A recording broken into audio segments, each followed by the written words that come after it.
This is not just another video about making sourdough bread. This is a video about taking over the world by making sourdough bread. And you might think that I'm being sensational, but I'm not. I really mean it. I really believe that it's possible and that it is what we are called to do as wives and mothers.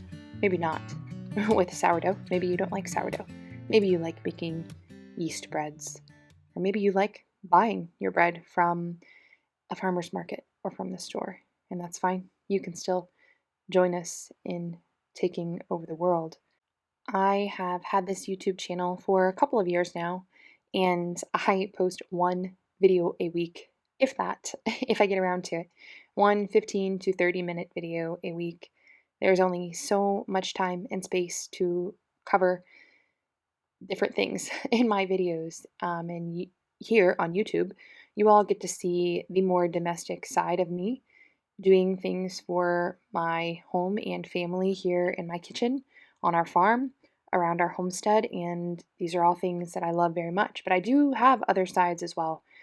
I probably love nothing more than studying and talking about religion, politics, and issues that most people would deem controversial. In fact, conversations that don't go in that direction tend to bore me. That's just what I enjoy, and I have historically done that a lot on other platforms like Instagram, and I used to be on X, but I don't spend time on those platforms as much as I used to. And the reason is that they are a distraction from the most important work that I do, and that is my work in the home. No matter how much I enjoy the polemics of those platforms, and it really does serve as like a creative outlet and kind of a mental exercise space for me to engage in, debates on those platforms and talk about controversial issues. It does distract me from my work in the home. And at the end of the day, the work in the home, this is actually where the true battle is being fought. The battle that I love so much, talking about cultural and political and religious issues. I love weighing in on those and just really thinking critically about those things. At the end of the day, the solution to the problems that we are seeing in the world, we all want to know, what can I do? What can I do? We see Charlie Kirk get executed on, live on camera. And we want to know, what can I do? I feel like I should be doing something. The answer is right here in our homes. It is marriage and family. That is the most important work. Like I said, that is where the battle is being fought. And if we want to win, then we need to be all in at home. We need to be giving it our all at home. And the first step to doing that for most of us in 2025, in the age of information and tech, in this digital world, is eliminating distraction. That doesn't mean, for me, that has not meant eliminating the internet or technology altogether. There are platforms, honestly, like YouTube. I'm here on YouTube that just don't have that pull on me. A long form video on YouTube is not something that's going to have me addicted and scrolling and just waiting for the next thing. It's something that I can thoughtfully and mindfully plan out. Like, I think when I do dishes or do laundry, maybe I'll listen to this or that. And doing so does not lead me down endless rabbit holes where I am wasting precious time. Whether you homeschool or send your kids to school, back to school time is just kind of crazy, no matter how prepared you think you are. At least it is for me. It takes a while to get settled in. There's just so much to do every day, so much going on, and it's very tempting every single year for me to put myself and my health on the back burner, but that doesn't help anything at all. It actually just exacerbates the situation by making me fatigued and feeling worse, that I'm even less equipped to tackle the day. So this year we're trying something new. I'm actually homeschooling my older kids in the afternoon. That way I have the mornings to take care of myself and my family when it comes to our health and things that need to get done for me to feel really good. And on that list is working out every day. That is like a non-negotiable for me, because in times when I let that go and I don't work out, I really feel it, and it affects my family as well. Nutrition is also key. So I love having the mornings wide open so that I can meal prep, food prep, whatever I need to do, as well as making sure that I remember my nutritional gaps. So it can be tough to stick to a complicated supplement routine where you're taking things multiple times a day, and a lot of times it just gets missed. If that's you, then you are going to love Glow Super Powder. I've got some right up here in my cabinet. This is a clean, natural, one-stop shop for vitamins, minerals, and hormonal support. Glow is a great addition to your post-workout drink and routine, so your bases are covered when it comes to mineral replacement. And like I said, you are going to get hormonal balance as well, because Glow includes my absolute favorite herb when it comes to women's health, and that is Vitex, also known as chasteberry. This is known as the queen of herbs as far as regulating the menstrual cycle and women's health. It's great throughout the entire childbearing season, whether you are experiencing irregularity in your cycles or difficulty before or during your cycles, but it's also really good to support you through perimenopause and into menopause as you make that transition. And even if you already have like a vitamin mineral supplement routine that you're really happy with at home, these little Glow Super Powder packets are great to stick in your diaper bag or your purse for days when you're out and about with your kids and maybe not eating as well as you'd like, or you miss your normal routine at home. We are in 2 homeschool co-ops this year, so 2 days out of the week we are getting out of the house early and we are gone for a big chunk of the day. So these are just great to have in my bag, so I know that my bases are covered. You can use my code HEIGHTS for 35% off your order of Glow or any of the other products by Beam. I will put my link and my code in the description below the video, so just tap the more button and check it out. One of the greatest tricks, one of the greatest modern tricks of the devil has been to convince us that the battle is ultimately between the left and the right. As far as politics goes, it is ultimately between conservatives and liberals, Democrats and Republicans. But friends, that is just surface level. That is just scratching the surface. When it comes to political parties, they are just 2 wings of the same bird. And the bird is a very old, very ancient bird that someone once called the synagogue of Satan. It is, Satan himself and those that he uses as instruments to distract us from doing good so that we are tempted into complacency, which is it is a lesser form of evil. It's not that we are outright participating in some of these evil things, but we are distracted, complacent, neglecting our duties that are appropriate for our station in life. And so what can we do when we see terrible things on the news, when we think about the future of the world and we're afraid for the world that, we're handing down to our kids? We want to leave them a better world. We want to do something. The answer is always to focus on doing our personal duties in excellence every day. And for wives and mothers, those duties are in the home. That's not to say that we don't have things to do outside of the home, but the heart of what we do, the core of what we do, where we spend most of our time, most of our energy, what should get the best of us, not the rest of us. It is our home. It is the life that we build and, grow and cultivate in this place, our home. That is a place where our children should be creating fond memories and establishing roots so that they know who they are. And it's not necessarily what we will do in this season, of raising children that will change the world, at least not outwardly facing. It is who we are raising. That is how we will change the world, by raising good, righteous people who know who they are, where they come from, and where they are going. They need to know who they are, where they come from, and where they are going. Everyone needs to know that to have a sense of purpose and direction in life. And when we don't know those things, or when we forget those things, life can start to seem pointless. Life seems like just a bunch of work and toil and chaos for no real reward. It's very easy to fall into despair in troubled times. So, how do we teach our children who they are, where they come from, and where they're going?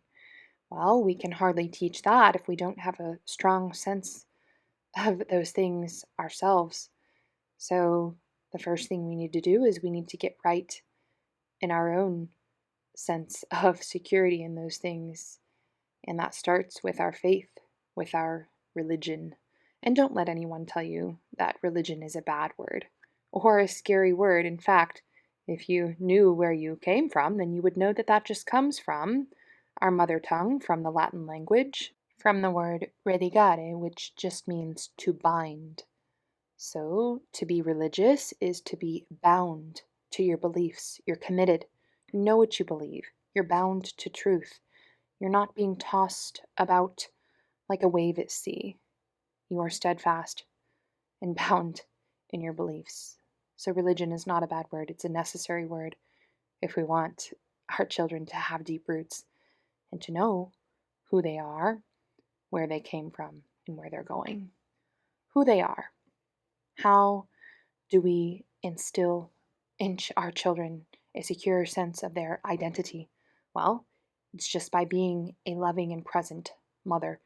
In fact, the word mother comes from the Latin mater, which sounds a lot like matter. And if you think about it, a mother is what children are made of.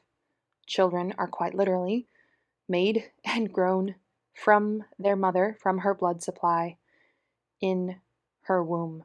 The mother supplies the matter.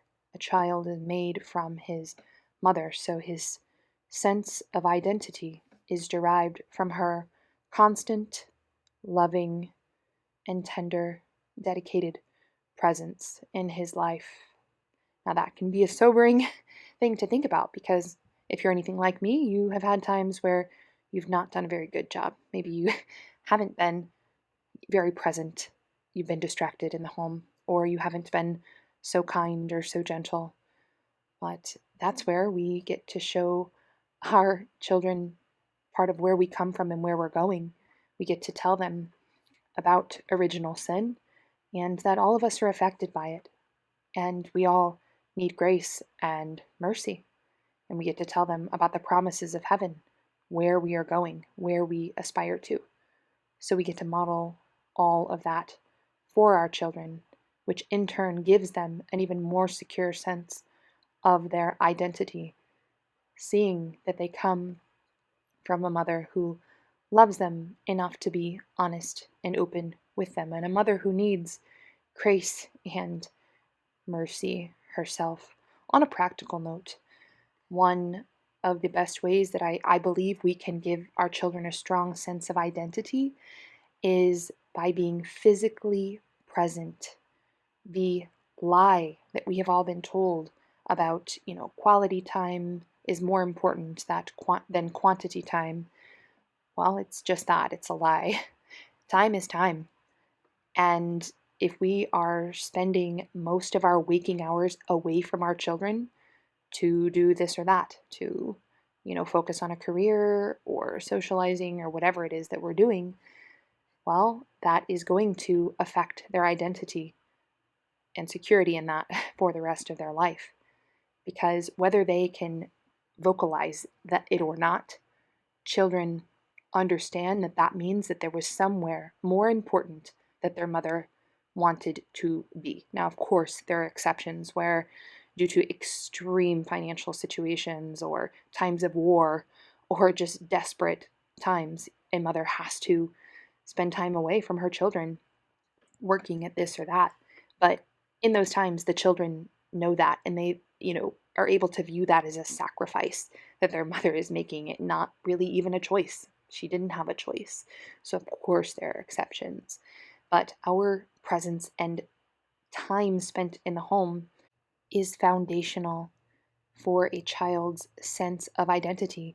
And I really do believe that so many people these days struggle with their identity, identifying as this or that. And I'm not even talking about necessarily transgenderism, I'm talking about just identity crises. Everyone you know seems to have had one or many identity crises where they don't know who they are, what they're supposed to be doing, or where their place is in life. And I really, really believe a lot of that is due to maternal separation, often, from birth. We have, for the last 100 or so years, separated babies from their mothers pretty much immediately. And we just keep that separation going by insisting that moms get back to work, babies get sent away to the daycare, then to school, and ultimately are spending most of their waking hours away from the mother. This creates identity issues, but we cannot just say that, oh, well, if I choose to stay home or I'm able to stay home and be in the home with my child, then we will be free of this potential problem of identity issues for the child. Because a mother who is physically present in the home, but who is chronically distracted, is just as damaging to a child. And Lord have mercy on me for the years that I fit that bill of being chronically distracted in the home, even as a stay-at-home mom. And for me, I would say the biggest source of that distraction, but honestly, it's really the only source that is truly tempting to me. It's mobile devices. This is what I have figured out, whether it is a phone, an iPad, or a laptop. It is a device with the internet that I can move around with me and take places with me around my home. Or as far as a phone, that goes everywhere with a person. Those kinds of mobile devices are huge temptations to distraction for me in the home. And in moments where I should be looking at my children in the eyes, I am instead looking at, whatever I'm looking at on a screen. And really, that is a form of stealing from my children what is owed to them. Children are owed the time and attention of their mother, the eye contact of their mother. It's very fascinating when you actually research these things, what happens in a child's brain when they look into the eyes of another person, of their mother or their father or their siblings, and just the brain connections that happen. And when they're robbed of this, how detrimental it is in many areas of their life. And I think this is happening to children all over the world right now, whether they have working moms or stay-at-home moms.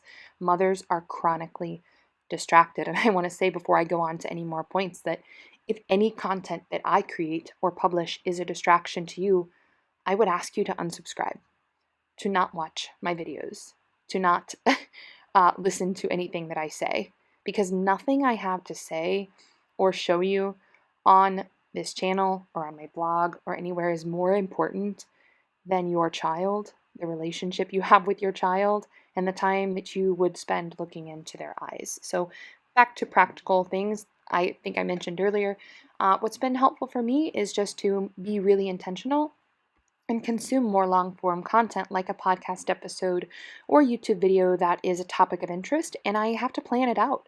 I have to look for maybe in the next window that I have where I truly don't have anything else that it would be interfering with. Like I said, maybe I'm folding a load of laundry or by myself in the kitchen, finishing up some dishes. That's what's worked for me.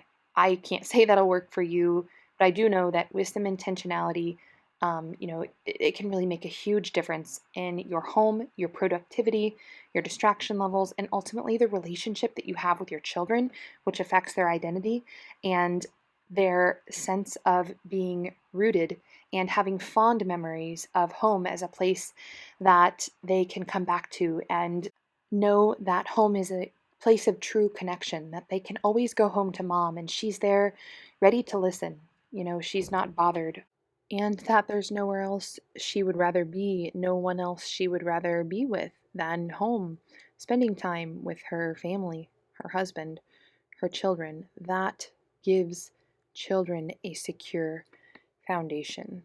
Now, what about where they come from? Teaching our children where they come from. This is so important. Teaching them about their heritage, whether it is teaching them the larger picture, the story of the world, world history, the story of creation, or the more recent history of your family's heritage, your ancestors, where you came from, how you came to be where you are now.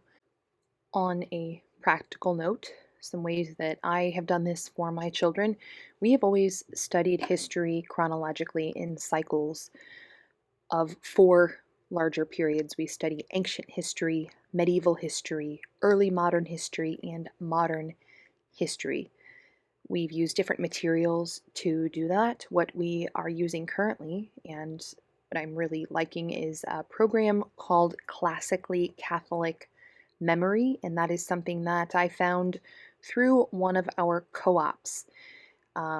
It is a great program, and our co-op has even made up a little, song and dance that goes with the entire history timeline, so that by the time the children have learned all of the cycles of history, they have memorized events from creation up until modern times in song and dance form, which sounds kind of silly, but if you know anything about teaching children or even teaching adults, you'll know that adding those elements in really helps with memorization. And that allows them to participate in the great conversation of worldwide historical events no matter where they go. They have a frame of reference, and that really helps with children's security and sense of belonging, sense of direction. So that's big picture. As far as on a more personal level, I tell my children stories of our heritage, both on my husband's side and my side, how we came to be where we are now. Both of us descend from German immigrants. I do have at least one Native American ancestor on my side. And I've shared this. I shared this on Instagram that I do this. I tell stories of our ancestors and our heritage, and I got some responses like, well, what do I do if I don't really have any ancestors that I'm proud of? Maybe my heritage, it just was like a really bad situation. I would say just find one or two. I don't tell long drawn out stories about every single ancestor we have, but there are a few figures on both sides of our family tree, John's side and my side, that really are just special to me, the way that they live their life, and key figures that I have, I regularly tell my children stories about because I was told stories about these figures, and it's very special to be able to look at pictures of these people, these, grandparents and, relatives of ours that have since passed. And telling stories about them sends a message to children that, we will all die, but we can be remembered in the way that we lived our life by the people that come after us. And we can leave a legacy, and that gives children something to strive for. Another way to really create a sense of security in children is to give them a home with deep roots. I know that's not always possible due to jobs or situations that come up, but if you can, a piece of land that they can be connected to and call their home, their homeland. That really does a lot for a child's sense of security and purpose, and increases their ability to be effective when they go out into the world, because they know where they come from and where they can come back to, and they have a place that they're tied to, a place that they would fight for, a place that they would die for, people, and a place. A few more practical things you can do to teach your kids where they came from. Teach them about their cultural heritage. For me, descending from Europeans, I teach them about the Roman Empire. I'm teaching them Latin. I teach them about our religion, ancient prayers and creeds, and how to study the Bible and read it in historical context. These things are so important to help a child remain grounded in their identity. And most importantly, we need to teach our children about where they're going, where they're headed to, what the point of all of this is. And of course, we are to teach them that they're striving for sainthood by growing in love and virtue and holiness, so that they can see the face of our Lord and Savior, so that they can see the beatific vision. That is the ultimate goal. So if you want to change the world, have more babies. Look into their eyes every chance you get rather than a screen. Teach them where they come from. Teach them where they're going. Cook delicious food from scratch and be all in at home. All of the recipes from this video will be linked below in the description, and you can find them at hopewellheightsblog.com.